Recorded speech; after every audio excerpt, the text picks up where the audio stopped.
right, Ricky, we're here at WrestleMania weekend in Vegas.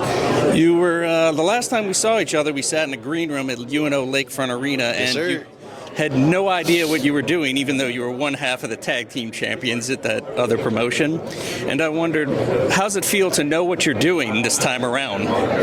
It's great. It's great to be here in Las Vegas during Mania weekend. Obviously, tomorrow is Stand and Deliver, so it's I'm taking on Ethan Page to defend my NXT North American Championship. It is probably a great feeling to have because obviously it's going to be my first title defense during WrestleMania weekend, and I think a lot of people are going to come out and support me.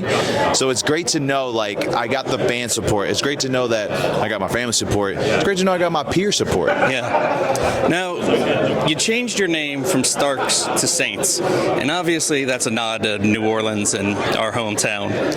Now, when it happened, I jokingly said to a friend of mine, hey, I wonder how quick he's going to get a Who Dat chant. Yeah.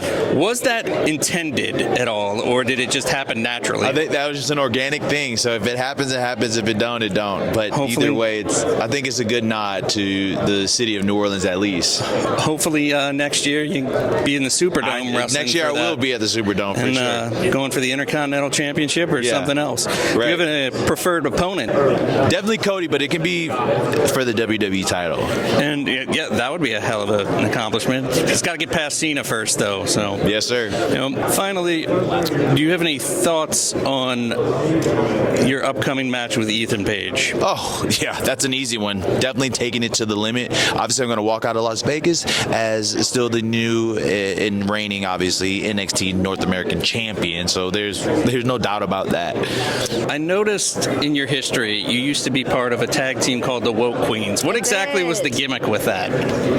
I'm not actually too sure where the name came from, to be honest. It wasn't like what it sounds like. Right. I think at the time we were like... we were just kind of dancing when I saw the video. Yeah, I don't know. We danced to ABBA. Yeah. Who doesn't love ABBA? We kind of claimed we were woke against... there was a Raven Creed is an Irish wrestler, and we were like, we're woke against the propaganda that's put her at the top kind of thing. I don't know really where it came from, but it all just worked out very magically for us. Yeah. You've lived in the States a few years now. What was your biggest culture shock coming from Ireland?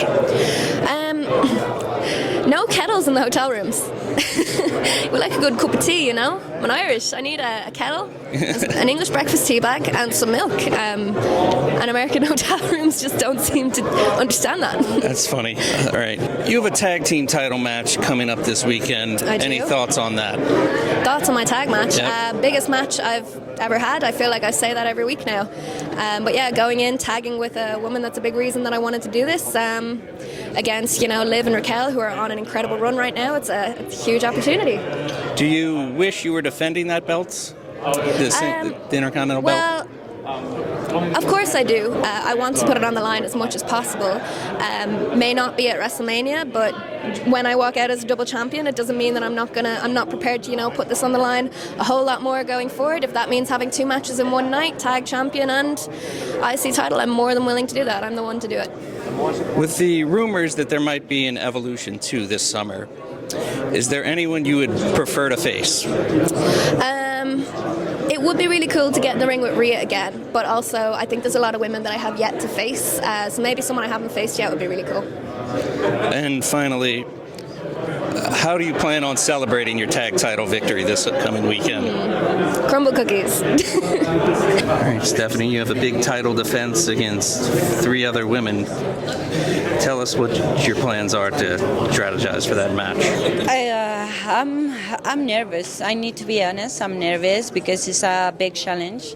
But I know who I am. I am the champ.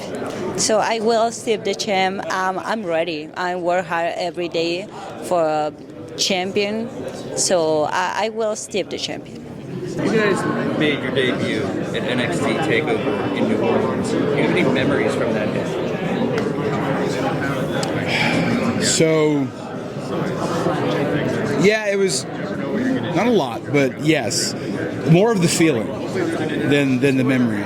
Because when it happened, it just happened, and it was all the things happened. We ran out, we did the things, but the emotion that we felt is what I remember, and just that excitement, that thrill, some of the relief that we're here, we've made it here, and just remembering like all the hard work we put into it, and now we're here, and it's time to kick some ass. It's that feeling that I remember. Erik, you wrestled in New Orleans a few times at Wildcat Sports. I was wondering if you had any stories about Luke Hawx or the promotion in general. Dude, Luke Hawx is the man.